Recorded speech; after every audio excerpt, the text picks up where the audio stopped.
Okay, thank you for joining. This is Jim Morris. I'm with NSF Health Sciences, Executive Director in the office. So here you have a photograph. You can connect the name to the face and get a sense of who it is that's speaking here. So again, thanks for joining. With me on the call is Bill Smith, who has been instrumental in helping us further develop our human error program. And so Bill's online and will step in occasionally during the course of this presentation to add his perspective. Just to say a little bit about my experience, I've been with NSF Health Sciences, formerly DBA, David Begg Associates.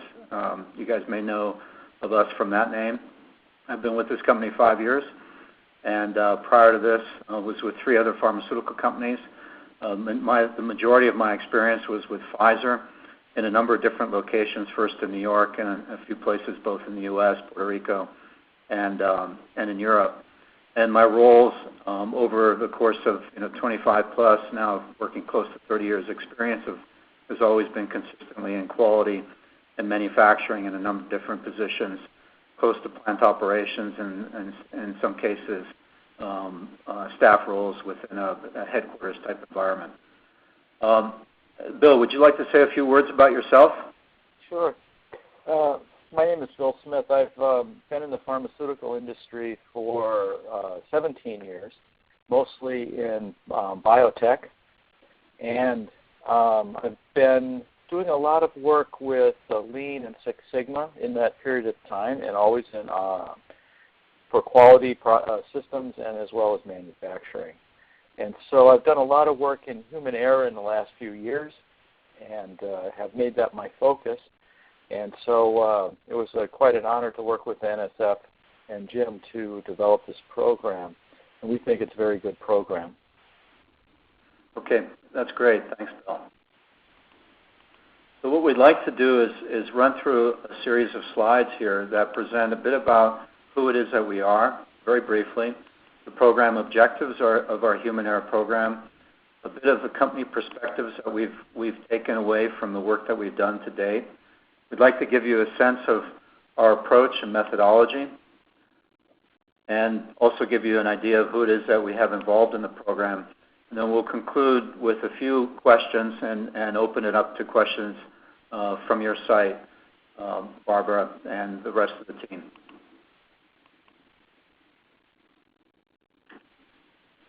Just a bit about NSF and NSF Health Sciences. We're a global company, have been in operation since the 1940s, and have offices across the globe and offer services to protect public health. And the areas that we serve are essentially, these are described, which are the business units within NSF International. NSF International is an Ann Arbor-based company. As I mentioned, has been around since the 1940s. We offer services within the water, food, international registry, and consumer products area. And the health sciences unit, smack in the center, is the unit that I represent.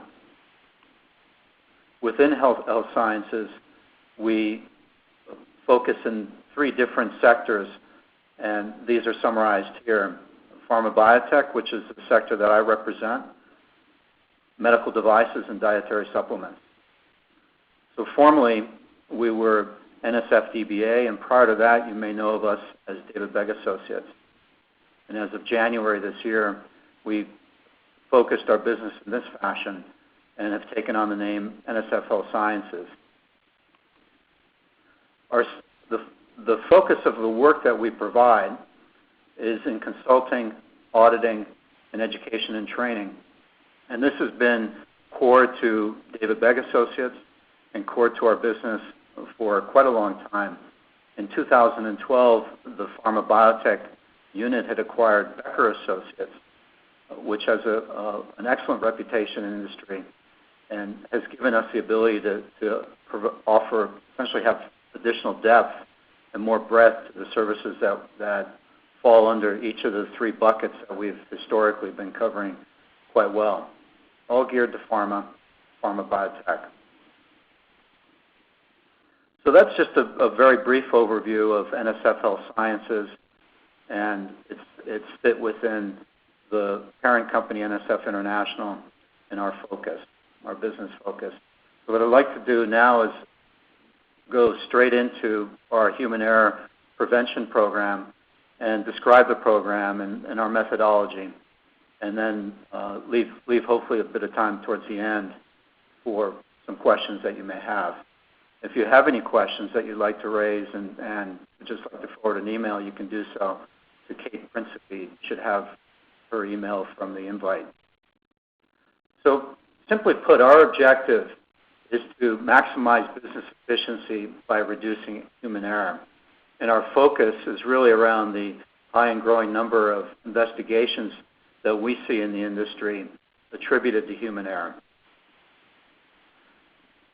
And the reasons for this is that the impact is, as you may all well appreciate, is the impact is significant within companies.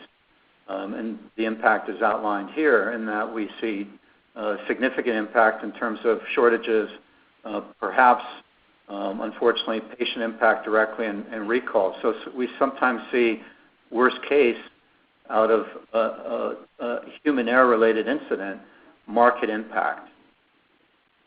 And within the companies, what we find and what we all have experienced is loss of efficiency and productivity.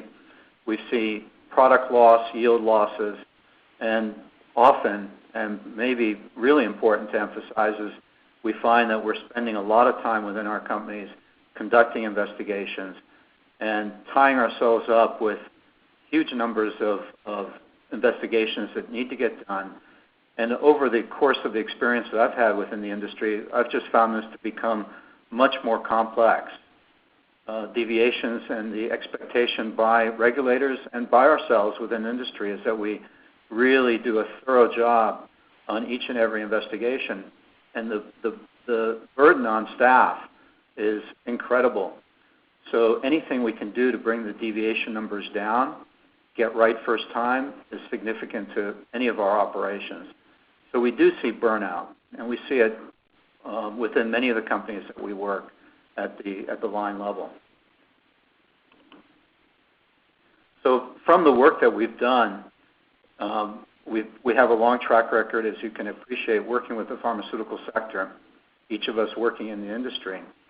We have a track record teaching human error now for 5 years and consulting on human error over that period of time.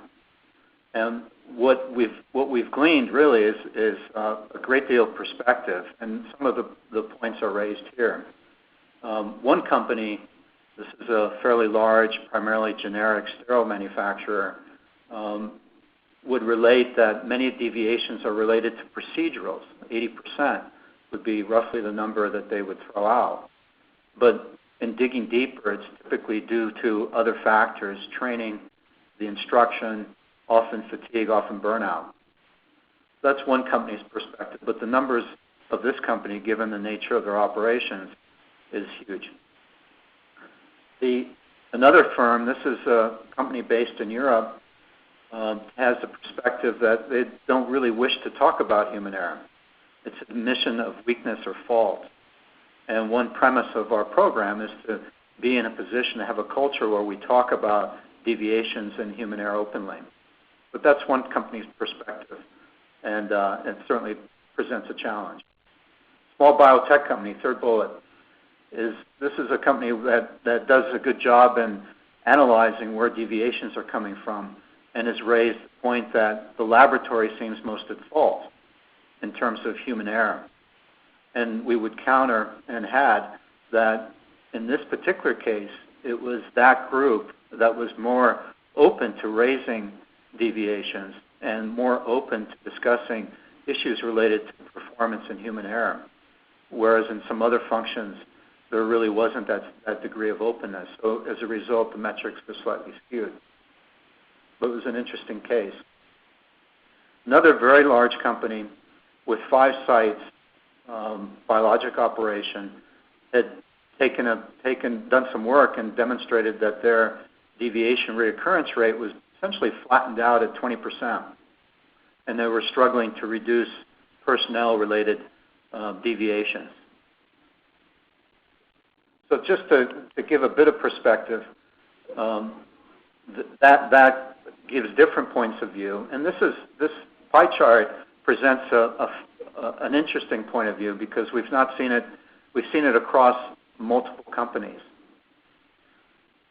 If you have more than, say, 5 sites, large sites producing product that is complex product in terms of the type of processes, in this case, this is a company that produces biologics, we may see across a number of sites, in this case 5, 6 sites, in the course of a year, roughly 10,000 deviations. And the numbers of this particular firm point to 73% of these being attributed to human error, which isn't surprising to us because in the research we've done looking at other sectors, aviation, nuclear power, generally the deviation rate attributed to human error is greater than 70% when you really dig into it. So, and a reoccurrence rate of 20% isn't unlike what we've seen with some other firms that we've worked with. And these firms typically all struggle getting below that number, that the reoccurrence rate is generally on the high end. And if you do the math, depending on how much you were to ascribe to the cost of a particular deviation, investigating it, and the CAPAs associated with closing it effectively, the cost in just doing the numbers when you're at this scale are significant, and they will hit millions of dollars in savings if you're able to take a reoccurrence rate and cut it in half or drop it by significant percentage points. So when we look at, and many companies will say, where is the benefit? Where is the return on investment? Well, it's pretty much in front of us if we're successful in driving down reoccurrence rates.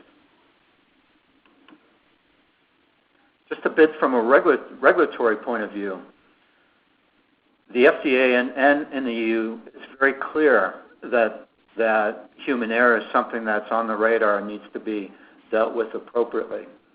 So within the CFRs, there's a point that's raised that indicates that errors were occurred, they need to be fully investigated. And within the EU GMPs, Chapter 1, it's clear here, and it's interesting to note that where human error is suspected as the cause going on, procedural or system-based errors or problems have not been overlooked if present. In other words, investigations need to be thoroughly done. But what's interesting about the perspective of the EU GMPs is that they're looking at error, as we do in our program, as being really that associated with a system that goes beyond the individual. But bottom line is that what we found is that regulatory agencies in the U.S., EU, and other agencies are increasingly focused on human error and asking companies what they're doing to reduce error rates. When we get asked to come in and do some training around this area, often it's in response to a 483. Often it's in response to an issue that is sadly raised by a regulator. And what we're really looking to accomplish is to put together a program and have companies come to us proactively to embed the right mindset so that we can avoid that kind of a reactionary focus. Some basic facts around human error. We all make mistakes, and we need to view human error as a consequence and not the cause of an issue. It's a starting point of our investigation. And if we do research, and we've done quite a bit of work over the years, and it's embedded in this course, Deming, for instance, would attribute most of the errors, the vast majority are due to not the individuals, the workers involved, but rather the system within which the worker is engaged. And that's a really important point. And a key point, and these are basic principles of our program, is that every incident is associated with multiple contributing factors, and our goal is to identify those contributing factors as well as we can. and instill a mindset that it's contributing factors that we're after, and if we hit the right ones and identify kappas to address those, we're going to be in far better shape. So what makes our program unique? Well, as just mentioned, we focus on contributing factors, and we categorize error in a number of ways, but primarily the high-level categorization is by looking at those associated with the individual, which are the active errors, and those associated with the organization, which we classify as latent errors. I'll get into this a little bit further as we go on here. We emphasize the importance of a company culture and the importance of a blame-free environment, an openness to raising deviations and discussing issues. When that doesn't exist, you have a shutdown effect, and people are not really able to get to true root cause, and the issues are going to reoccur. So if a company is not able to address the culture, typically at a site level, but sometimes beyond the site, it's going to be very difficult to move off of its current baseline. Our program is solidly built on an understanding of the science of human error and human reliability. The work that we've done over the course of 5 years was initially championed by Martin Lush. Some of you may know of Martin. He's head of our pharma biotech group out of the UK. And Martin championed this for a good number of years and had done initial research primarily based on James Reason's work related to human error out of the University of Manchester. And what we've done over the course of this time is expand on that initial body of work, and our reference list now is really pretty significant. It must number 20 different, maybe even more, closer to 50 different sources. So we're really looking to assure that we have a solid basis for the teaching and the work that we do. We also take a very strategic approach, at least we offer a strategic approach to mitigation, in that companies need to look at this from a strategic point of view. And often it's our systems that are at fault. And if we don't address some of these things at a strategic level within our companies, we're going to consistently struggle. So in our program, we offer some strategic basis for and solutions for how to drive down error rates. But we don't really just talk at 10,000 feet. What we also bring up in the course of the courses that we offer and in our on-site work are specific solutions to most common issues. And documentation structure is one that's frequently an issue for many firms. And then we offer some metrics, and I'll provide an example shortly. But we need to know our baseline, and we need to know whether or not we're making progress. So fundamentally, there are two approaches that we take. One is a reactive approach, which is to do effective investigations, to identify kappas that are truly effective. So that's more of really getting investigations right and dealing with human error investigations appropriately.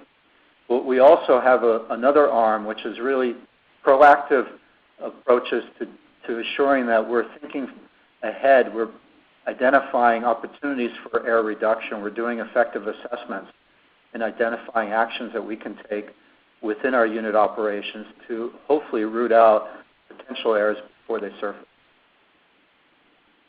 And again, it's built on a solid understanding of the science of human error. So this is an important point, that we have two approaches, a reactive approach and a proactive approach. And our courses are built to address both. So this gives you an overview of the courses that we have in place. The 2-day course is all about the reactive side. It's a foundation for human error. It builds on a solid structure or a solid foundation of the science.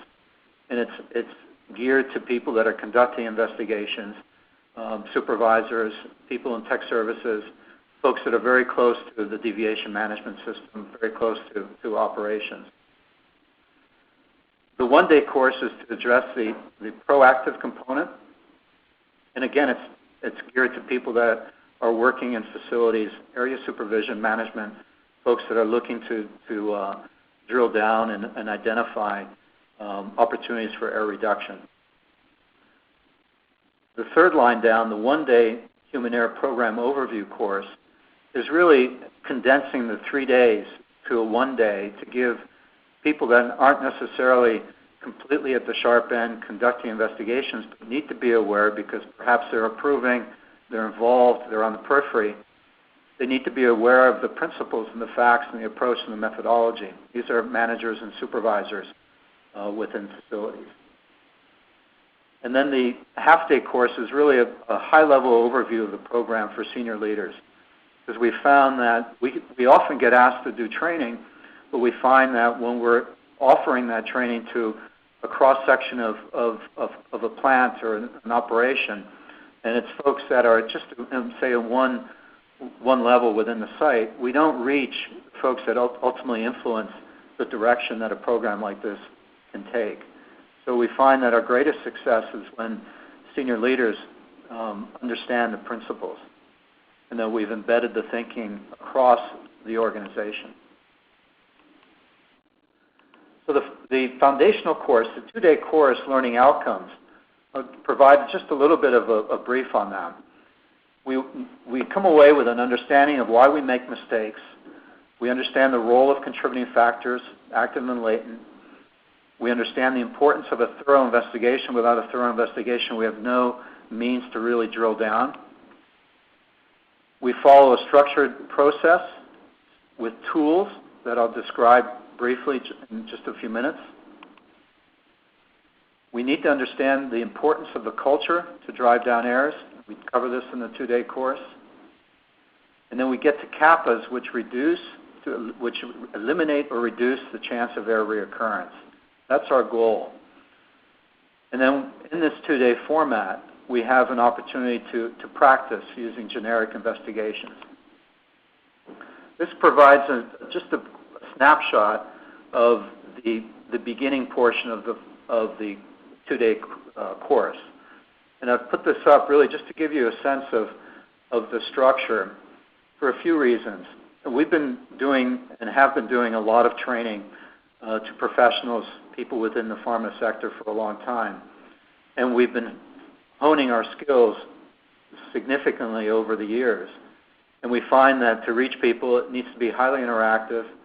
There needs to be a lot of fun, engagement, so that people really open up to the material that is being tossed their way.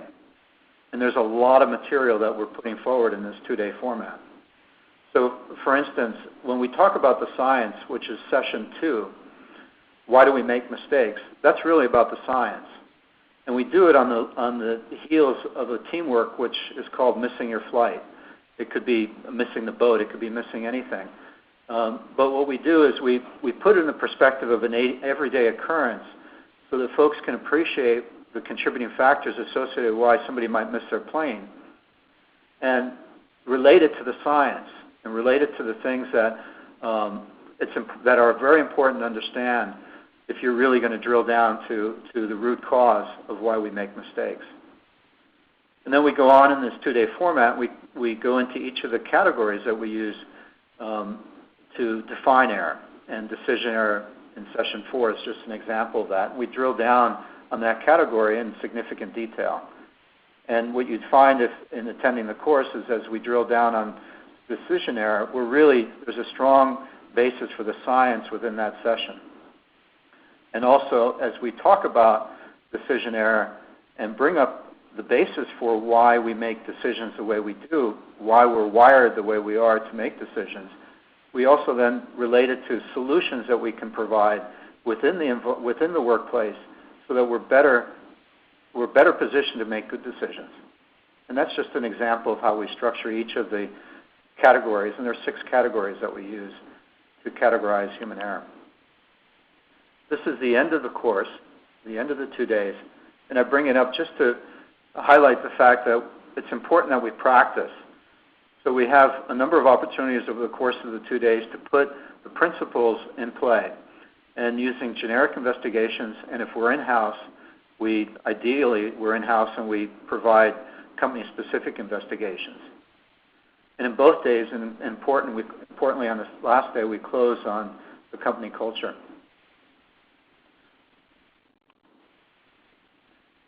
I'm going to go through this fairly briefly for the sake of time. This gives you a snapshot of the course material. This is a section on decision error.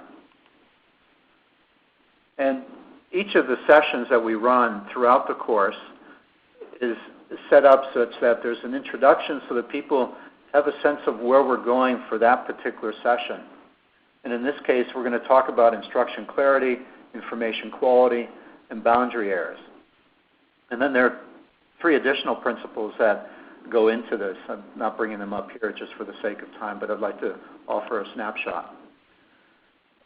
This is an example of one of the slides within the decision error section where we bring up the principle of how we structure decisions in that we set up rules within our mindset, our experience base. And when a situation is presented that falls outside of that rule, outside of that experience base, outside of prior training, we run the risk of making a mistake. If it's in a classroom setting or a simulated operation, fine, we can go on with that. We learn from that. But where it's at the operational end, where we're actually conducting an investigation, we're presented a situation that's outside of our existing schema, outside of an existing rule, we're prone to error. This is a visual image that we would use in this session that describes and is in place to offer the importance, to emphasize the importance of clear instructions, clear goals. Which path would you rather take? It's quite clear that when goals are presented in a clear manner or instructions are presented in a clear manner, we're much more capable of getting to an endpoint. There's less fear, there's less ambiguity.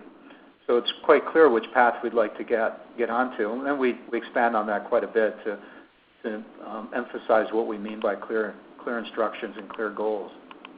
We talk about boundary errors. And this is a key source of error in the workplace. And you can see just by looking at the images, at the diagrams, the various situations that we're presented with. And the ideal situation is when roles and responsibilities are clear. When there's overlap or when there's a disconnect, we run the risk of error. And we're emphasizing this in the course because it's really important that within groups that we're responsible for, that these responsibilities are clear. In this 2-day course, fundamentally what we're after is getting folks to change their mindset, understand the importance of contributing factors, and really using that to drill down to kappas that matter. To do that, we would all follow what's in the left-hand side of these 2 columns to get to kappas, from incident to kappa. What we've built into the program is the categorization of human error in a manner that helps us drill down to root cause effectively. So the blue boxes are things that are unique to our program.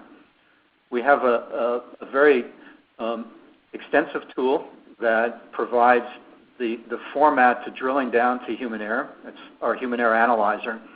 And then we have a mechanism to identify effective error mitigation activities or action steps, if you will, or kappas. And we have an error mitigation form that facilitates that. Those are the tools that we offer in this course. The proactive bit, just as a reminder, is really important as well. So we've just talked briefly about the reactive portion, and now you have a sense, hopefully a sense of the structure of that course.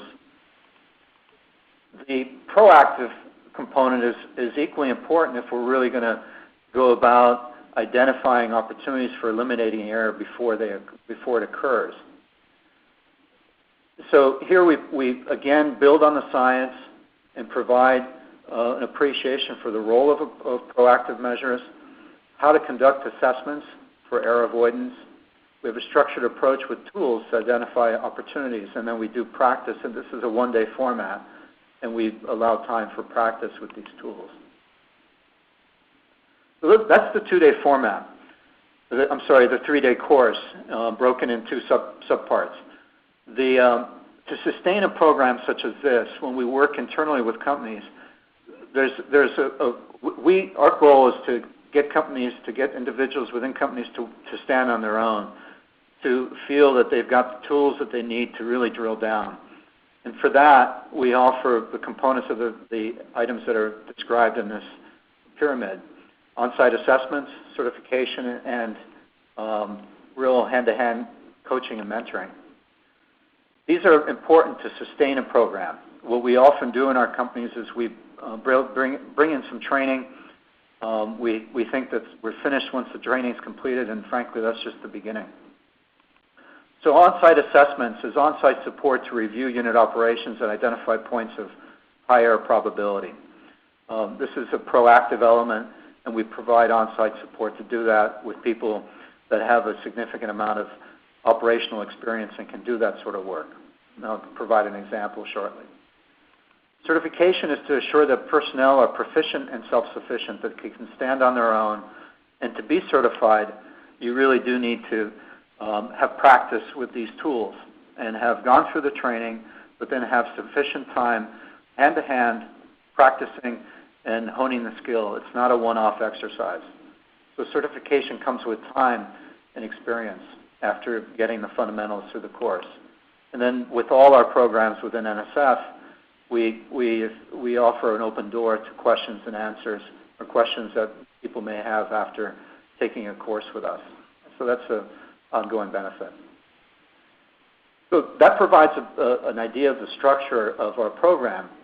We feel that this is important, that it's set up this way. We've structured it this way because we really do want to fundamentally change the thinking and take a fundamentally different approach to how we do investigations, so that there's a fundamental understanding of the science of human error.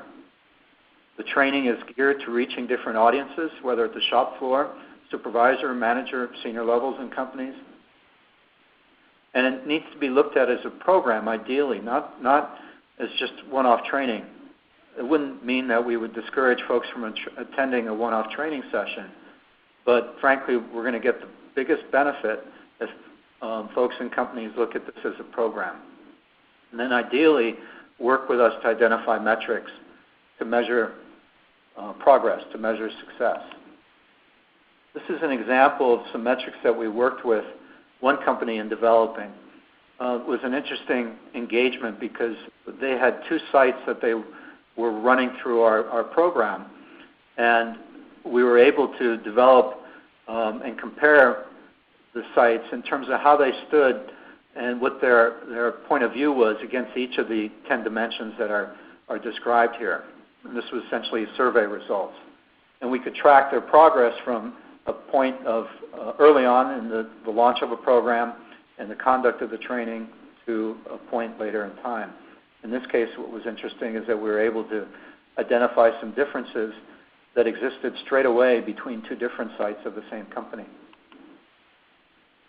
This is an example of an assessment exercise whereby on the shop floor, whether it's supported by our group or done following the training, this would be something that you're probably familiar with from work that you're doing.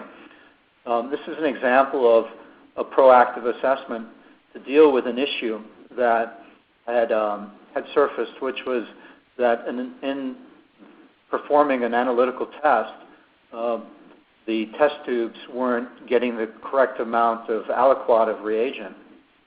And the actions are described here. By drilling down to the point of failure, specific kappas were identified that dealt with the underlying issue. So it went from redesign of the test stand to setting up a visual line so that people could find the meniscus, technicians could find the meniscus of the reagent in the tubes, and then a job aid. So really going far enough to assure that we end up with kappas that are going to be ultimately successful. This is a second example. Line clearance issue, components found of a prior lot on the line could have been caught by the operator responsible. And in this case, the kappas are things that are quite logical, but until you really focus and understand how it is that the labels were not found on the underside of a conveyor belt, can you take action appropriately to get to a point where you don't have reoccurrence?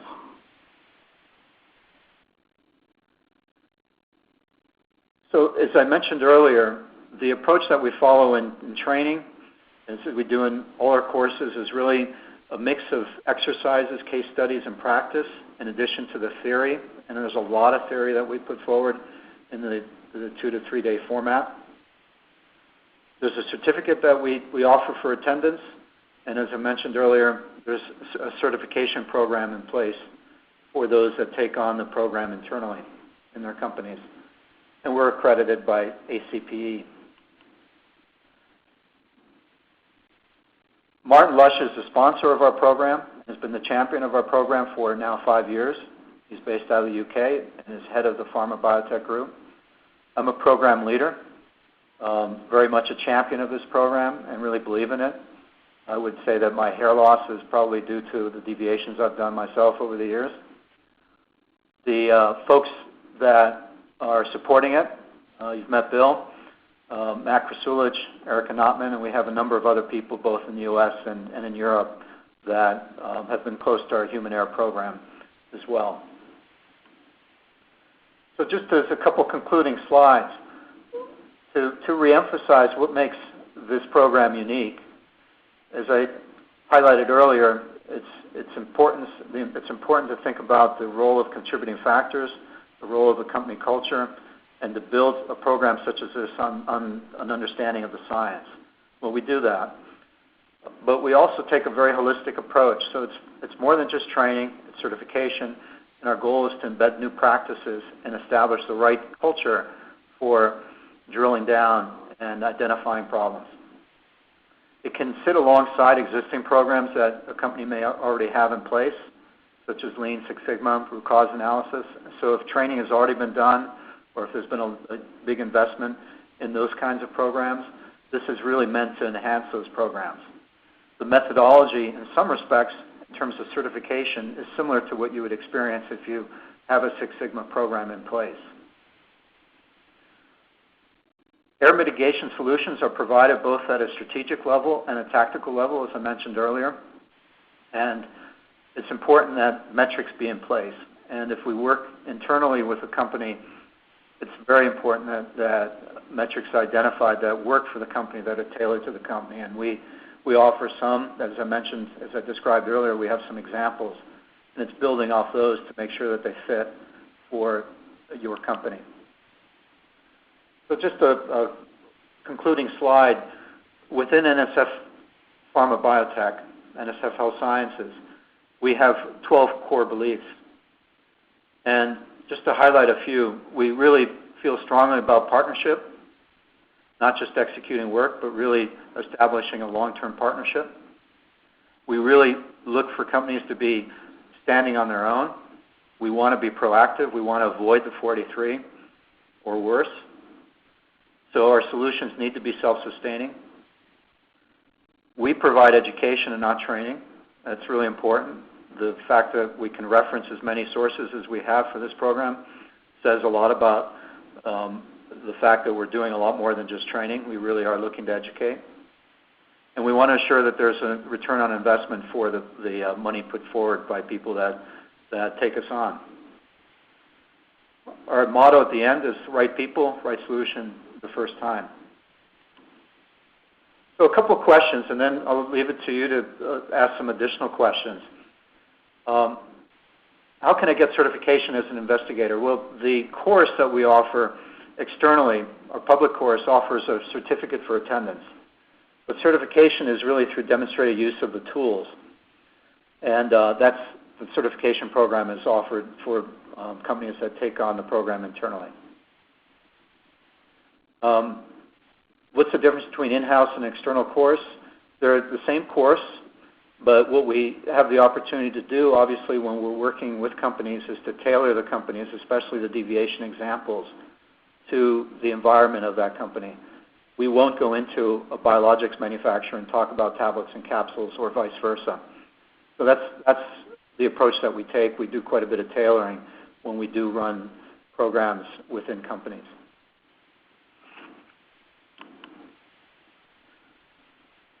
So I just want to thank you for paying attention to listening to this overview.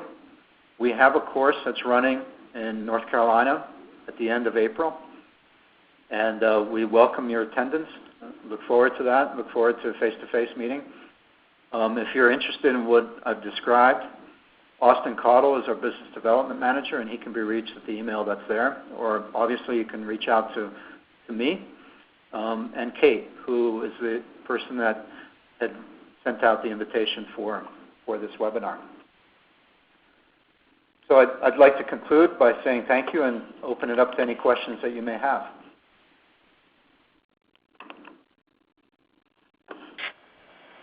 Hi, Jim. This is the Westward Group.